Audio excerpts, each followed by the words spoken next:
मैं विक्रम कुमार यादव आज आपके लिए लेकर आया हूँ एक और इम्पोर्टेंट टॉपिक का नाम है विद्युत चुम्बकीय तरंगों का वर्णक्रम। देखिए विद्युत चुम्बकीय तरंगों का वर्णक्रम है वो क्या होता है।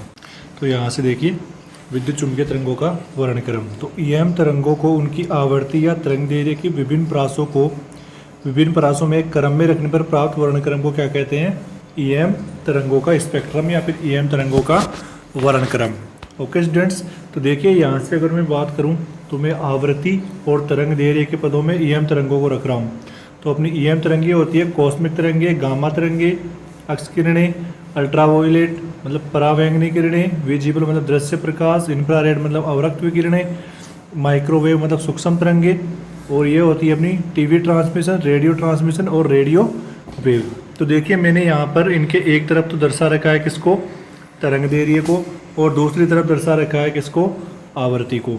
ठीक है, जैसे जैसे अपन नीचे से ऊपर जाते जाएंगे अपनी आवृत्ति है वो बढ़ती जाएगी और तरंग दैर्ध्य है वो डिक्रीज होती जाएगी। ओके, तो यहाँ से देखिए अगर मैं इनकी बात करूँ तो मेरे पास सबसे ज़्यादा जो आवृत्ति होती है वो होती है कॉस्मिक तरंगों की। सबसे ज़्यादा जो आवृत्ति होती है वो किनकी होती है? कॉस्मिक रेज की होती है। ओके, देन उसके बाद में आती है गामा रेज, उसके बाद में आती है एक्स रेज, उसके बाद में आती है अल्ट्रावायोलेट रेडिएशन, उसके बाद में आती है विजिबल लाइट, उसके बाद में आती है इंफ्रारेड, उसके बाद में माइक्रोवेव, उसके बाद में टीवी ट्रांसमिशन, उसके बाद में रेडियो ट्रांसमिशन और उसके बाद में रेडियो वेव्स। ओके, देखिए यहाँ पर मैंने विजिबल लाइट को दर्शा रखा है। विजिबल लाइट मतलब दृश्य प्रकाश, इसको दर्शा रखा है 3800 एंगस्ट्रॉन से 7800 एंगस्ट्रॉन तरंग दैर्ध्य के पदों में। ओके, देखिए यहाँ से और तो ये वैल्यूज है वो मीटर के पदों में है, लेकिन ये वैल्यू है वो तरंग दैर्ध्य के पदों में है। ओके, देखिए यहाँ पर इसको दर्शाने का मतलब ये है कि अगर कोई भी प्रकाश किरण या कोई भी ईएम तरंगों की जो आपकी आवृत्ति है या फ्रिक्वेंसी है, सॉरी तरंग दैर्ध्य है वो अगर वो 3800 से 7800 एंगस्ट्रॉन के बीच में है तो अपन उस तरंग को देख सकते हैं कि वो तरंग किस प्रकार से गमन कर रही है या उसके तरंग का जो रंग है वो क्या है। तो आइए देखते हैं इनको कि अपनी जो कॉस्मिक तरंगे या अंतरिक्ष तरंगे होती है वो होती क्या है।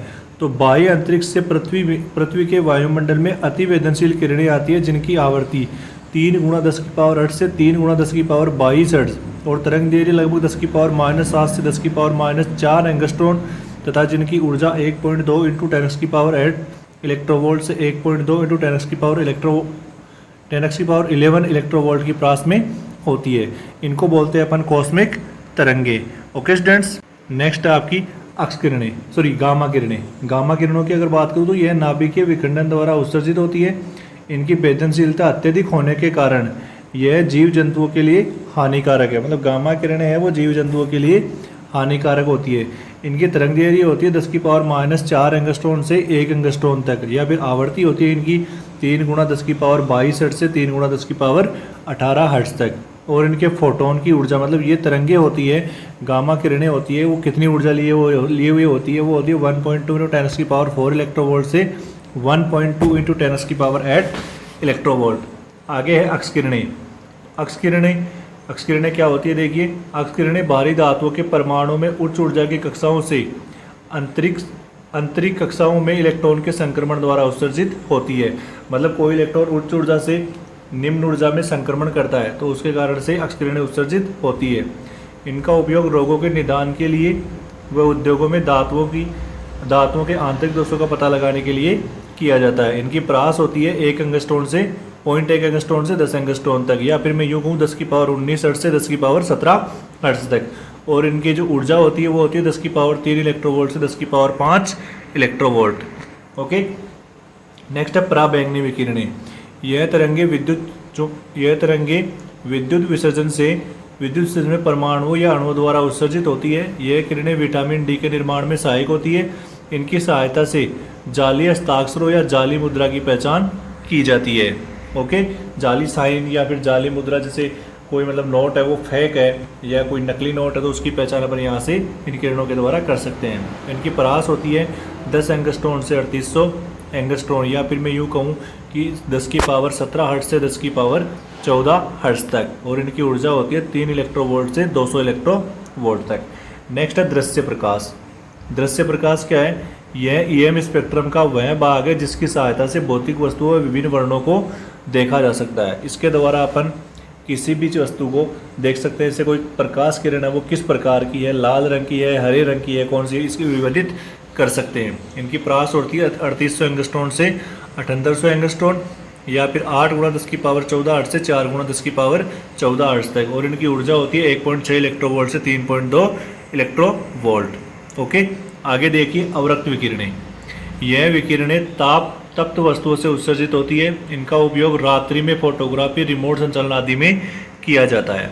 अगर अपना टीवी का रिमोट है या किसी भी चीज़, किसी भी प्रकार का कोई रिमोट है, उसके अंदर अवरक्त किरणें मतलब इंफ्रारेड किरणें, IR किरणें जिनको अपन बोलते हैं, वो होती है। ओके, इनकी परास होती है 7.8 × 10⁻⁻7 मीटर से 10⁻⁻2 मीटर। या इनको आवर्ती के पदों में देखना चाहूँ तो 4 × 10⁻14 हर्ट्ज से 3 × 10⁻11 हर्ट्ज तक। इनकी ऊर्जा होती है 1.2 × 10⁻2 इलेक्ट्रोवोल्ट से 1.6 इलेक्ट्रोवोल्ट।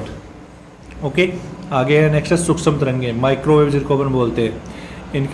इनके तरंगे रेडियो तरंगों की तुलना में कम होते हैं। इन्हें प्रयोगशाला में क्लिस्ट्रॉन, मैग्नेट्रॉन आदि की सहायता से प्राप्त किया जाता है। इनका उपयोग रडार तथा उच्च आवृत्तियों पर संचार यंत्रों में संप्रेषण हेतु किया जाता है। मतलब ये ट्रांसमिशन वेव होती है, इनके द्वारा अपन किसी भी सिग्नल को ट्रांसफ़र कर सकते हैं। जैसे कोई फाइटर जेट है या कोई एरोप्लेन है, उसके अंदर रडार सिस्टम में यही किरणें यूज में ली जाती है। इनकी परास होती है 10⁻³ मीटर से 0.3 मीटर तक। या इनको आवर्ती के पदों में देखना चाहूँ तो वो होती है 10⁻9 हर्ट्ज से 10⁻12 हर्ट्ज। नेक्स्ट है रेडियो तरंगी। इन्हें प्रयोगशाला में दोलनी परिपथों व क्रिस्टल दोलित्रों से प्राप्त किया जाता है। इनका उपयोग रेडियो व टीवी संचारण में किया जाता है। इनकी परास होती है 0.3 मीटर से कुछ मीटर तक। या इसको मैं लिखना चाहूँ आवर्ती के पदों में तो कुछ किलो हर्ट्ज से होती है ये 10⁻9 हर्ट्ज तक। Okay students, thank you.